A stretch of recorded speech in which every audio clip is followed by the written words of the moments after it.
Okay guys, dahil wala pa rin pasyente, itutuloy ko na.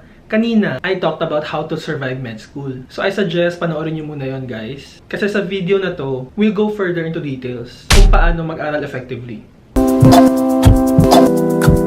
Medyo mapula pala yung mukha ako, no? Kanina pa kasi ako nakamask, kaya ang hirap huminga. Tapos, never mind. Now, I'm not saying this will work for everyone. If a certain study technique works for you, then you do you pa rin tayo dito guys, okay? Kanya-kanya pa rin tayo. But let's keep an open mind. After all, the foundation of learning is making a conscious decision to keep an open mind. Ibig sabihin, you have to decide na it might work for me or not. But I'll give it a chance. Parang sa relasyon lang guys, di ba? Tip number 1. Study by how you learn best. O di ba, labo-labo na. I mean, duh. Malamang you study by how you learn best. But some people actually don't know that. Yung iba, hindi nila alam na they learn better by listening. O kaya pag nakikita nila, o kaya pag ginagawa nila, or ginagaya nila, o kaya pag binabasa nila at sinusulat nila. Madaming type ng learners guys, search nyo na lang yan. Because that's not the part.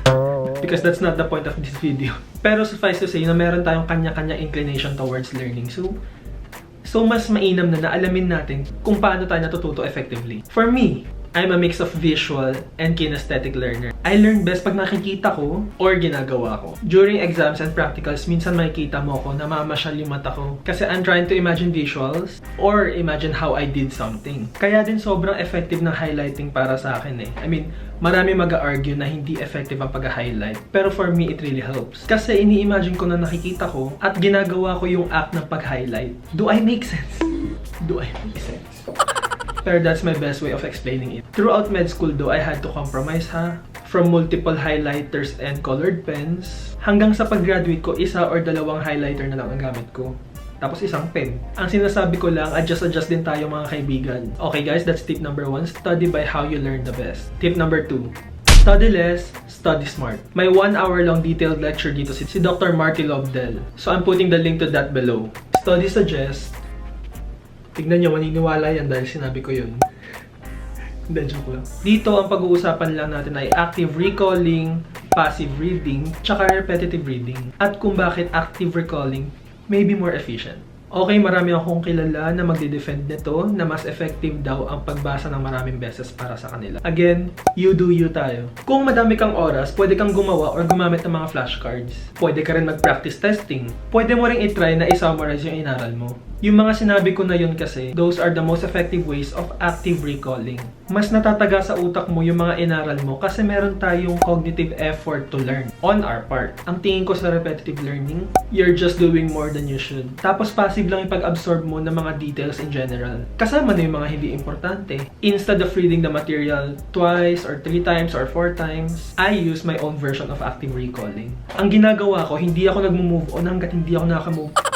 Hanggat hindi ko naintindihan or na-internalize yung part na binabasa ko. Even if it takes me an hour to finish a page, hindi talaga ako mag-move on. Iniintindi ko siya in a way na parang tinatanong at sinasagot ko yung sarili ko instead of memorizing. Kaya for example, pag tinanong mo ko, anong pinakamalaking planet sa solar system natin? Masasagot kong Jupiter. Pero kung ipapa-enumerate mo sa akin or itatanong mo sa akin kung pang ilan yung gantong planet, hindi ko alam. I mean, to answer that, I have to imagine the planets in order.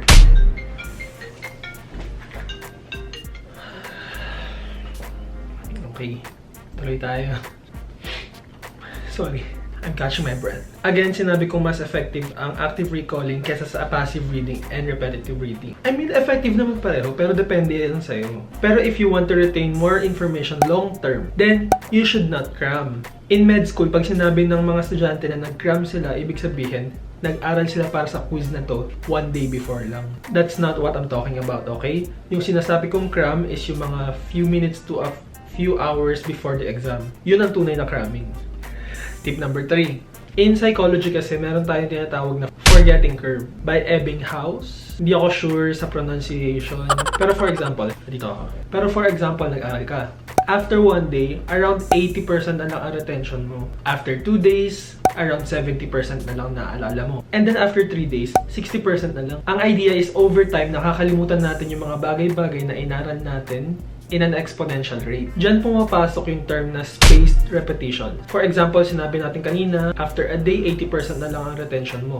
Pero, okay, move ako ulit dito. Pero on that day, nag-review ka ulit. Instead na 80% na lang inaalala mo, na-refresh mo yung mga inaral mo nung nakaraang araw, returning your attention to 100%. Basically, ang idea dito is, dahil sa spaced repetitions, bumabagal ang paglimot natin sa mga inaral natin. I hope guys, naintindihan nyo yun. Anyway guys, so here's a challenge. Practice active recalling by summarizing this video in your own words, okay? I-comment nyo na lang down below. Alright guys, don't forget to treasure your feelings. Bye!